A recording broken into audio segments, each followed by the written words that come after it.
আৰম্ভ হ'ল মানিকপুৰৰ 81 সংখ্যক ঐতিহ্যমণ্ডিত শ্ৰী শ্ৰী লক্ষী পূজা আৰু মেলা।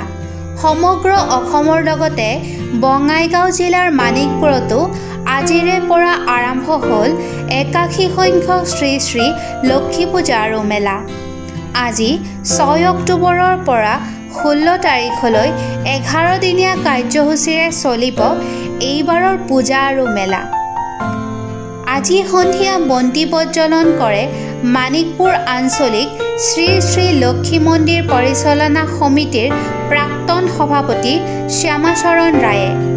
তাৰ পাছতে মন্দিৰৰ দুৱাৰ মুকলি কৰে কমতাপুৰ স্বায়ত্ত শাসিত পৰিষদৰ কাৰ্যবাহী পৰিষদ গোলাপ পাঠকে।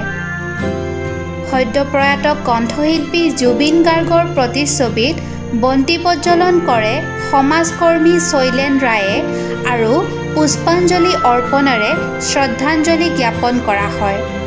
হৰি নাম খাৰাতাল যাত্ৰা দলৰ দ্বাৰা নাট প্ৰদৰ্শন আদি বিভিন্ন সাংস্কৃতিক কাৰ্যসূচীৰ সমাহাৰ হ'বলগীয়া এইবাৰৰ পূজা আৰু মেলাৰ বিশেষ আকৰ্ষণ হ'ল 6, 7 আৰু 8 অক্টোবৰ তাৰিখে প্ৰদৰ্শন হ'বলগীয়া নগাঁৱৰ পৰা আমন্ত্ৰিত ৰংমন পুতলা নাচ।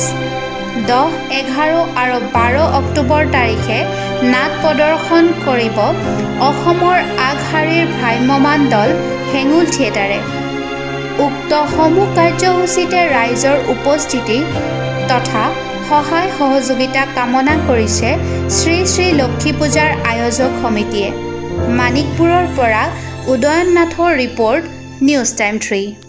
মানিকপুৰ আঞ্চলিক শ্ৰী শ্ৰী লক্ষী মন্দিৰ পৰিচালনা সমিতিয়ে আৰু মানিকপুৰ আঞ্চলিক শ্ৰী শ্ৰী মন্দিৰ পৰিচালনা সমিতিৰ উদ্যোগত মানিকপুৰত এইবেলি আমি 11 দিনীয়াকৈ কাৰ্যসূচী যুগুত কৰি মা লক্ষ্মী দেৱীৰ উৎসৱ লক্ষী পূজা উৎসৱ পালন কৰিবলৈ লৈছোঁ। আজি আমাৰ প্ৰথম দিন আৰু এই প্ৰথম দিনত আমাৰ যিখিনি কাৰ্যসূচী সন্ধিয়াৰ শেষৰ কাৰ্যসূচী সমাপন কৰিলোঁ।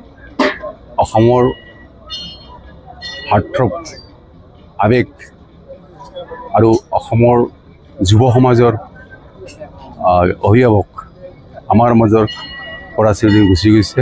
যোৱা 19 তাৰিখে তেখেতৰ বিধি আত্মাৰ শান্তি আৰু তেখেতক তেওঁৰ মৃত্যুক আমি শ্ৰদ্ধা জনাই আজি সমূহীয়াভাৱে ঠিক লক্ষী পূজাৰ আগমুহূৰ্তত শ্ৰদ্ধাঞ্জলি জনাইছোঁ।